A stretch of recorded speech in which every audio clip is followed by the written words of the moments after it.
How to turn off camera on TikTok Live. Hi everyone, this is Kit and welcome back to another video, and on today's video we will see how we can turn off camera on TikTok Live or not. So without any further ado, let's get started. First of all, open up your TikTok application and then you can go live from your TikTok account.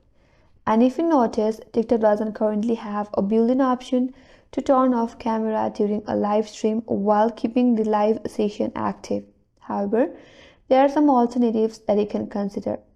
The first one, you can use a cover or point away. Cover your device camera physically or point it at a blank surface if you need privacy temporarily during a live stream. Or while TikTok doesn't have a pause live option, you can inform your viewers and end the live temporarily and restart it later. Or if you're streaming through a PC, use a virtual camera tool that allows you to display alternate visuals such as blank screen or an image instead of your live camera feed.